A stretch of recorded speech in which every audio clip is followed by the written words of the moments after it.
The creator economy is bigger than you think. I have been sniffing a smell that reminds me of a huge opportunity for creators to make money. It's kind of like when you drink your coffee and then you just feel that gut feeling that like something's about to erupt. That's the same feeling I have with this new opportunity for creators to monetize. And it has to deal with blockchain, social tokens, and NFTs. And in this video, I'm just gonna go over my plans to tackle that subject. So if you wanna learn more about how to monetize as a creator in the next generation, keep on watching. Hey guys, welcome to Building X8. Y'all, I am pissed, okay? Because last week's video I asked you to give me suggestions on title names for the series and nobody suggested anything. So please comment some ideas. Just a little quick recap. In episode 1, I talk about my company X8 Media. We're an influencer agency and I talk all about the client projects we're working on. Last episode, I talked about my future for my company and the ideas I have to progress it into my new product, Create. In this video, we're gonna talk about more of Create and my ideas about the future and go into the nitty-gritty of why I believe so much about blockchain.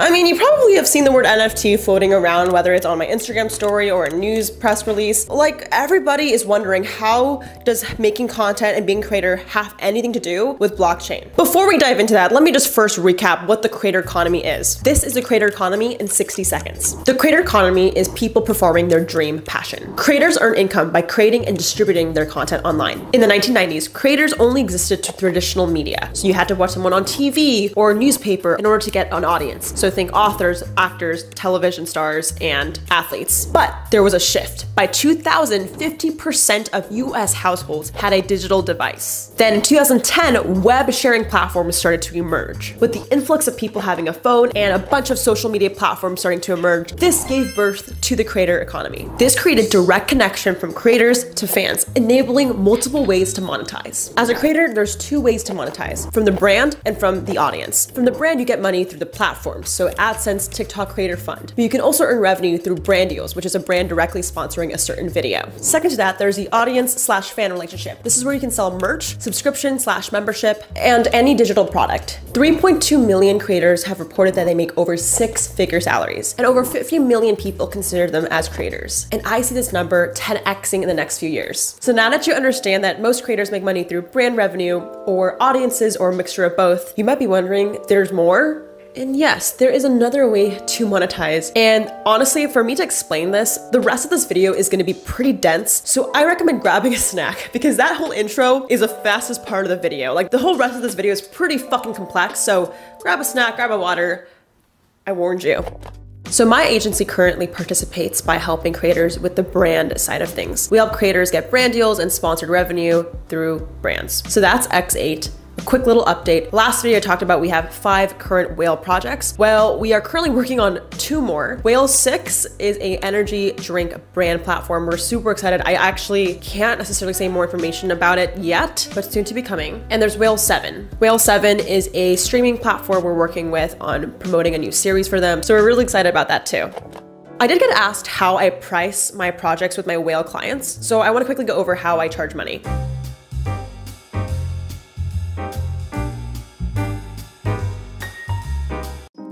So I really love working in X8 because we're able to empower creators to get brand revenue, but I see something bigger lurking in the corner, okay? This is the creator economy in Web 3. So you might be wondering, Jade, I get it, creators can make money through brands and fan revenue. What else could there be? Well, there's a new thing in town. And to understand this again, let me explain this in an analogy. I know you guys are like, what the fuck, just give me the answer. Bro, you need to know the context before you get the answer. Because if I just say the answer is social tokens and NFTs, you're gonna be like, what the fuck? So I used to do a lot of art classes, okay? I actually used to, fun fact, enter a duck competition where I draw a duck and I got 3rd place of the state in Washington. So your girl's an artiste. But essentially my mouth is so fucking big that I remember when I used to go to art galleries and shows, like people would have to duct tape my mouth shut as a kid because I would literally not stop talking. This is kind of like Web 1.0. Web 1.0, which is like the early 2000s when the web was just starting, is when you're just able to read content. It's like when you're reading a blog article, or in this case, you're just looking at art in the gallery and you can't speak. Then imagine, okay, you know, I'm drawing and I'm painting, going to these art galleries where my mouth is duct taped shut. I find an art class. And in these art classes, I'm able to talk to peers. We're able to draw together. And there's a sense of community as a newfound art lover. This is Web 2. Web 2 essentially is where social platforms enabled communication and connection. Platforms like Facebook, YouTube, TikTok, Instagram enable creators to talk to each other, right? You can comment on this video right now. So if you're watching this video, comment below your thoughts so far and give this video a like. You see, before in Web 1, you couldn't do that. And that's why it enables creators and fans to have a relationship, because we could talk together. You know, you and I could have something going on. But then there's one more baby. Web 3. This is something that I think just started with the rise of cryptocurrency and blockchain. You know, going back to this art analogy, you know, I'm a little older and I maybe don't take art classes every week, but I like to invest in art pieces, right? I used to buy antique dolls and then resell them on eBay a few years later for an upsell, right? Because I'm an entrepreneur. I think like that. God, that was so cringy. But whether it's supreme items, you know, I think a lot of us buy things with the idea of selling it later for an investment opportunity. It's a collectible, it's a unique item, and because you love it, it could be returning in value in the future. This is Web 3.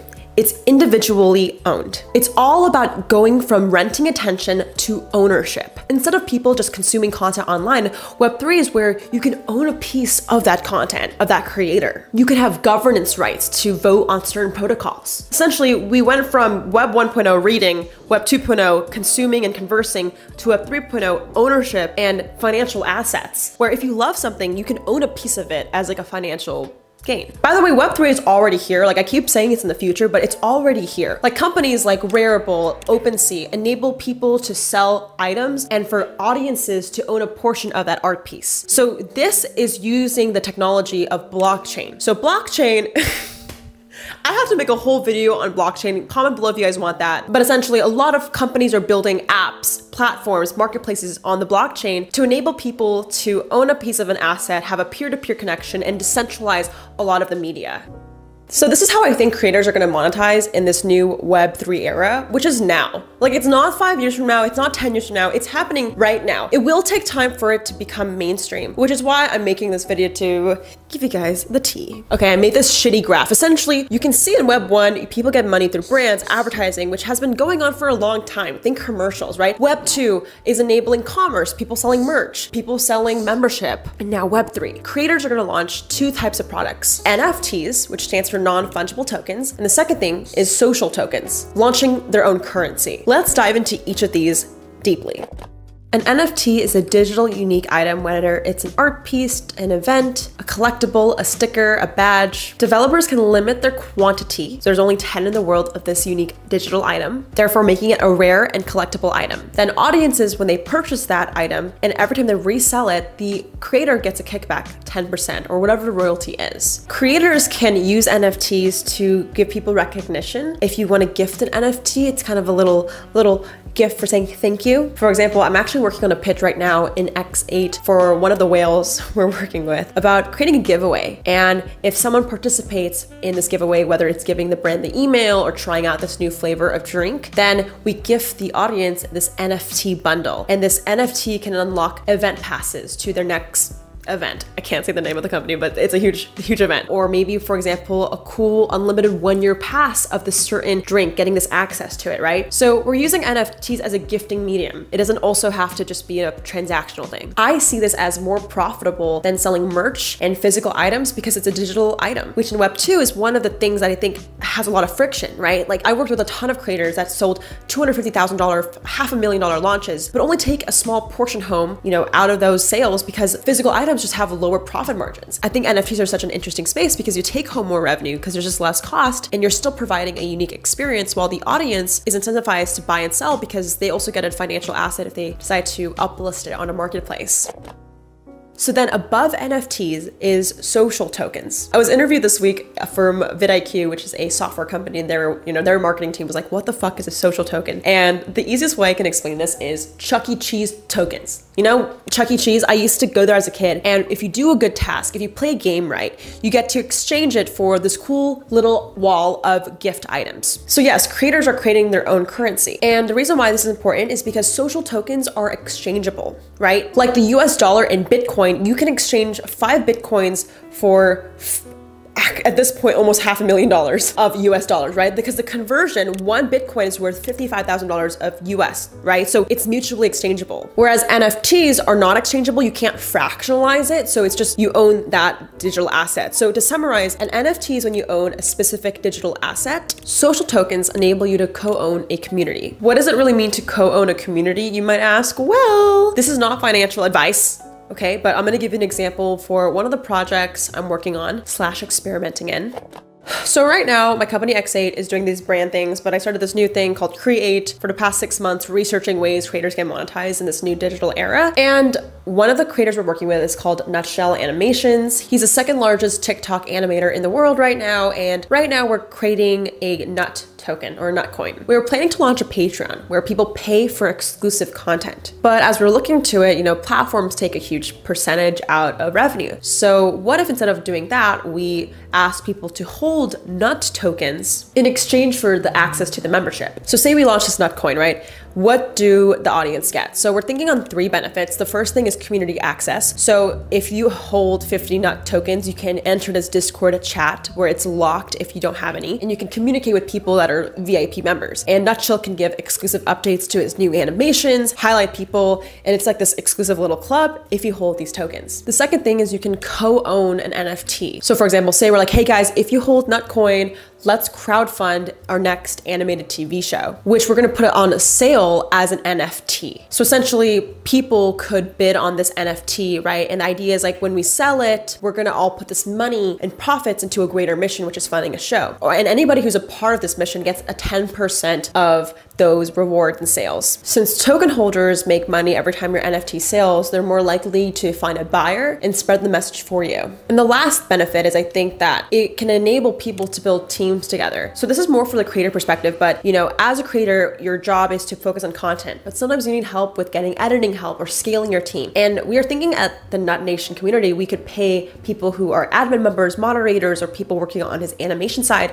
in Nutcoin. And in exchange, in the future, they can liquidate this for actual other fiat and currency. This is huge. This is gonna take the creator economy from 50 million people to 500 million. Imagine you could make money not only being a creator, but participating in supporting a creator, right? If you like someone on YouTube and maybe you own some of their tokens, right? And you hold that for 2 years and then it becomes valuable in the future, right? It's a financial incentive that enables you to enjoy what you like and make money from it. And I think in Web3, it's gonna blur the line between fan, employee, investor, and everybody is going to get a piece of the pie because it's so decentralized. Essentially, you can make a living out of supporting people you like. And on the other end, as a creator, you can finally find a way to monetize that's not reliant on a platform, but instead reliant in your community, which is the most important thing with being a creator. So Monday, I was meeting with the founder at Coinvice. Coinvice is a platform where people can launch social tokens. The way they make money is, say you want to mint your own tokens, they take a percentage out of your airdrops, and I think they have a monthly subscription fee on Discord. But we're meeting with them to launch for Nut Nation's tokens because I really want to find a platform that has really good products and 2 is able to grow with us. So we're just trying to figure out the structure of the tokens, how we want to distribute it, how people can sign up. And it's honestly really stressful because the number 1 issue we're having is liquidity. So for those who don't know, I mentioned this beginning, but how 1 Bitcoin, you can swap it for US dollar. For a creator to do that, it's right now not very legal. If you want to swap 1 Nutcoin for a US dollar, you can't do that as of right now. And right now I'm researching with a few crypto lawyers how to properly do so because I don't want to get fucked by the government. I mean, there's a lot of horror stories where people create tokens, DAOs. Actually, one of them in 2016 got shut down. They're like a $150 million fund, and Genesis DAO, that's the name of the group, they got shut down by the US government because they were a security issue. So some of the questions I have is, how do we properly format a social token and NFT without getting fucked by the government? How much will it cost to do so? And also, how will creating a token as a creator affect your mental health? I'm assuming it's super fucking stressful for people to have a currency that's you and you have to always perform and keep up. So I'm wondering these questions in my journey, and we're gonna figure it out together. So yeah, the creator economy is bigger than I think. I think that there's gonna be millions if not billions of people participating in it when they see the investment opportunity by supporting a creator. It's just a matter of legal dancing before we can get there. Because I think the technology is here. It's just a matter of use case and business structure that's legally sound. Hopefully next week I can figure this shit out. Stay tuned. Thanks for watching. Also, if you haven't already, make sure you join my Discord. It's the Create community where we research a bunch of these Web3 things. I figured this shit out with you guys because I'm learning every day, and y'all can join the family. Peace. Shout out to the winner. Comment on this post to be featured in the next episode.